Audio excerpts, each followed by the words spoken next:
မင်္ဂလာပါကျွန်တော်တော့ဆိုင်ငယ်နည်းပညာစိတ်ဝင်စားသူများ page မှာခတ်မှုဆွေဖြစ်ပါတယ်ဒီမှာပေါ့နော်ကျွန်တော်ဒီ error code တွေအကြောင်းကိုနည်းနည်းလေးပြောချင်လို့ပါပုံမှန်တိုင်းဆိုရင်ပေါ့နော်ဆိုင်ငယ်တွေမှာဒါတော့ကျွန်တော်ရိုက်မပြတော့တာဆိုင်ငယ်ဖြုတ်ပြီးသားဟာရှိလို့ပေါ့နော်တော့ဖွင့်လိုက်တယ်ချက်ပြီး2စက္ကန့်3စက္ကန့်စသည်ဖြင့်ပေါ့ဒီလောက်ပတ်ဝန်းကျင်2စက္ကန့်လောက်လင်းရမယ်လင်းပြီးတဲ့အခါမှာပြန်ပြီးတော့ပိတ်ရမယ်ပေါ့နော်မပိတ်ဖက်နဲ့ချက်ပြီးအတေသေးနေခဲ့ရင်ဒါ error တစ်ခုခုရှိလို့ပေါ့အဲ့ဒီမှာမှ model အနှိမ့်နဲ့အမြင်ဟာသူက model အနှိမ့်နေမှာဆိုရှင်ချက်ပြီးခုံသေးတယ်ချက်ပြီးခုံလို့ရှိရင်ဒါအချက်ရည်ကိုကြည့်ပြီးတော့ဒါဘယ်နှချက်ဆိုဘာဆန်လာရဲ့ error ဆိုပြီးတော့တွက်ချက်လို့ရသေးတယ်ခုနောက်ပိုင်း model မြင့် B တွေမှာကြတော့သူကအသေးပဲလေးတော်ပြီပေါ့နော်အဲ့ဒီတော့ကျွန်တော်တို့ကset တွေရှိမှရတယ်notice set တွေပေါ့နော်ဒါမျိုးတွေရှိမှပဲဘာ error လဲဆိုတာစစ်ဆေးလို့ရပါတယ်အဲ့ဒီတော့ဟုတ်ပြီအဓိကဘာကိုပြောချင်တာလဲဆိုတော့ error အဲ့လိုမျိုးချက်ပြီးလင်းပြီဆို error တက်ပြီပေါ့နော်စက်တကုတ်ကို error တက်ရင် reset ချရင်ပျောက်လာပေါ့နော်ဒါမျိုးတွေကိုကျွန်တော်ရှင်းပြခြင်းလို့ပြော reset ချရင်ပျောက်လာဆိုတဲ့အကြောင်းလေးကိုနည်းနည်းလေးသဘောလေးပေါအောင်ရှင်းပြမှာပေါ့နော်ဥပမာဒီမှာဆိုလို့ရှိရင်ဗျာဒါဆိုလို့ရှိရင်ဒီဒါ PC8 ပေါ့နော် PC8 တွေမှာကြတော့သူကကလစ်နဲ့မတူတာကြတော့ဒီကောင်မှာ FID မဟုတ်တော့ပေါ့နော်ဒီကောင်ကကျိုး၄ချောင်းပါသွားတယ် IACP အနေနဲ့လာတယ် auto slow ပေါ့နော်နောက်တစ်ခုကဒီမှာဆို sensor unit ရှိတယ်sensor unit ဆိုဒီအောက်မှာပေါ့နော်ဒီမှာဒါ sensor unit ပေါ့နော်သူကတခုတည်းမဟုတ်တော့ဘူးပေါ့နော်ရိုးရိုးဒီကျွန်တော်ဒီ clip တွေပိုင်းမှာဆိုရှင်သူက TV ဆို TV လေးတီးတယ်ဒိုမို့လားဒီမှာကျတော့သူ sensor unit အနေနဲ့လာတယ် sensor unit ကျိုး၅ချောင်းတယ်ပေါ့နော် sensor unit အနေနဲ့လာတယ် sensor unit မှာကျတော့ TV lever sensor တွေပါမယ်ပြီးတော့ IAT တွေပါမယ် MAP ပါမယ်ပေါ့နော်ဒါဒီ sensor 3ခုကိုရောပြီးတော့ဒါအလုပ်လုပ်ထားတာပေါ့ okay ဟုတ်ပြီအဲ့ဒီတော့အဲ့ဒီမှာဒီမှာဗျဒီမှာဒီ sensor unit ထဲမှာလည်း sensor 3ခုရှိတယ်ပြီးတော့ဒီမှာဆိုလို့ရှိရင်မှာ injector တွေရှိမယ်ပေါ့နော်ဒီမှာ injector ရှိတယ်နောက်ဒီထဲမှာဆိုလို့ရှိရင်ဒါဒီရေတိုင်ကြီးဖြုတ်လိုက်တဲ့ထဲမှာတန်လိုက်3နေတဲ့မှာဆို CKB ပေါ့နော် CKB ဒါ grind position ဟိုဒါအာရုံခံပြီးတဲ့ sensor တွေရှိမယ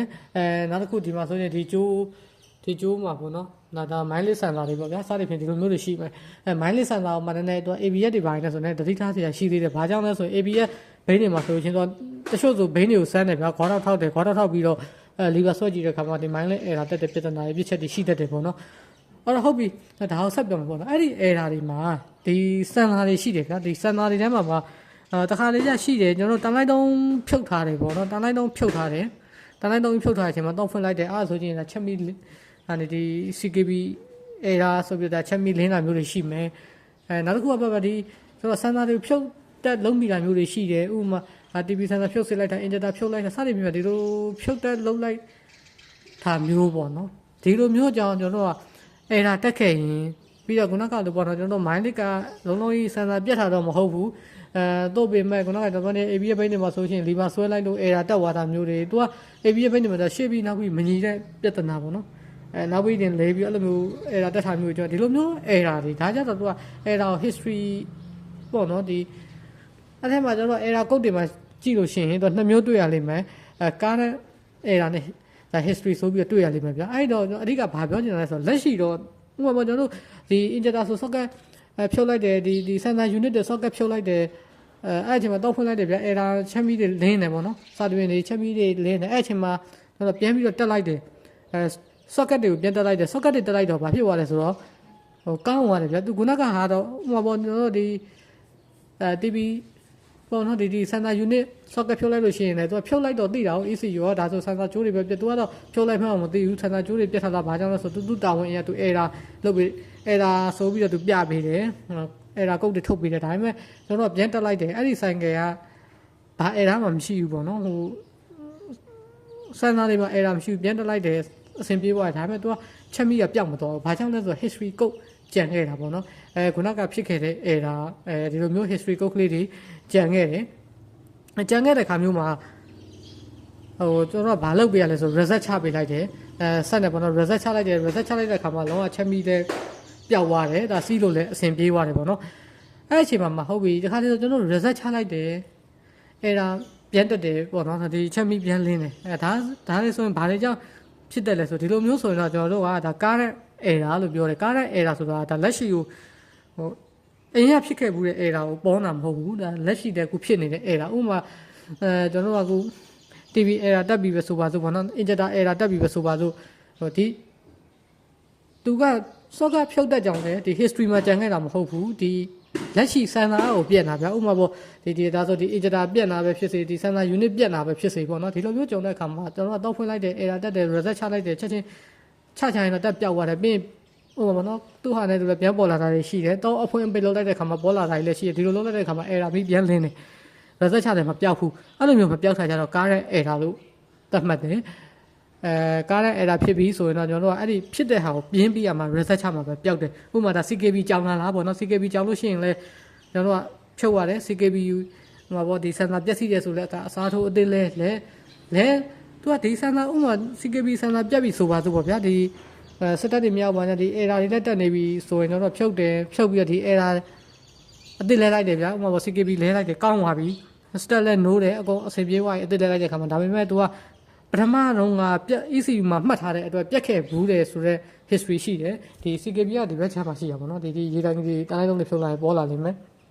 ပထမပေါ့နော်CKB ပြက်ခဲ့ဘူးတယ်ဥပမာကိုကတော့ CKB ပြက်တာသိတယ်သိတော့အသစ်လဲလိုက်ပြီးအကုန်ကောင်းသွားပြီစီးလို့လည်းအဆင်ပြေဒါပေမဲ့ तू ကချက်မိမပြောက်တဲ့ပြဿနာရှိတယ်ဘာကြောင့်လဲဆိုတော့ဒါပထမ तू ပြက်ခဲ့တယ်ဆိုတော့ ECU ကဟိုသတင်းပို့ထားတယ်ဒါပေမဲ့ကိုကအသစ်လဲလိုက်တာကို ECU ကဒါမသိသေးဘူးပေါ့နော်ဒီပုံစံမျိုးပေါ့အဲ့တော့ကျွန်တော်ကဘာလုပ်ပေးရလဲအဲ့လိုမျိုး reset ချပေးရတယ်CKB error တက်တယ်ဒီ CKB ကိုမလဲပဲနဲ့ reset ချရင်လည်းဘိန်းကလည်းကောင်းလာမှာမဟုတ်ဘူးသူဟို CKB error တက်နေကျွန်တော်တို့ reset ချတယ်ဘိန်းလည်းကောင်းမလာနိုင်ဘူးerror လည်းမပြောက်ဘူးပြီးရင်ပြန်ပေါ်မယ်ပေါ့နော် okay ဒါပေမဲ့ဟုတ်ပြီကျွန်တော်ကဒါဆို CKB အစ်စ်လဲပြီးတော့ဆန်းလိုက်ပြီဆိုရင်တော့ error တော့သူကဒီ reset မချရင်ဒီ history ထဲမှာကျန်ခဲ့တယ်ကားတဲ့ error တော့မရှိတော့ဘူးသူကခုနက CKB မလဲခင်ကြတော့ reset block ပဲချကားတဲ့ error ပေါ့နော်လက်ရှိဒီ error ရှိနေတဲ့အတွက် block reset ချပြန်ပြီးဒီ error code ကပေါ်လာမှာပဲဖြစ်တယ်အဲ့ဒီတော့နော်ဒီ CKB ကိုအသစ်လဲလိုက်မယ်ဒါဥပမာပြောပြတာပေါ့နော်အသစ်လဲပြီးရမှာ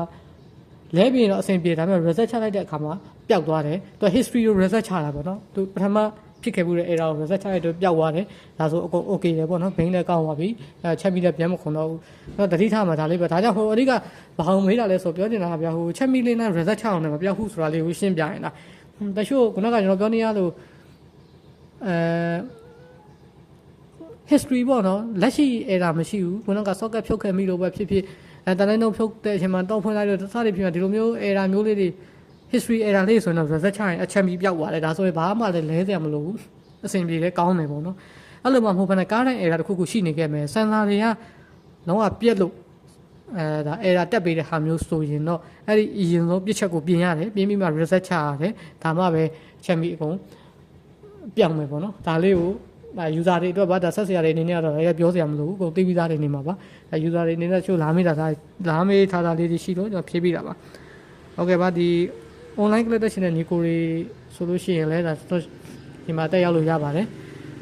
ရိုးပြီးအတွက်ပဲဖြစ်စေဒီ EFI တွေအတွက်ပဲဖြစ်စေဒါ e-bike တွေအတွက်ပဲဖြစ်စေပေါ့နော်ဒါဆိုင်ငယ်နည်းပညာစိတ်ဝင်စားသူများဆိုတဲ့ page ပေါ့နော်လက်ရှိ follower 2သိန်းကျော်ရှိပါတယ်အဲ့ဒီ page မှာ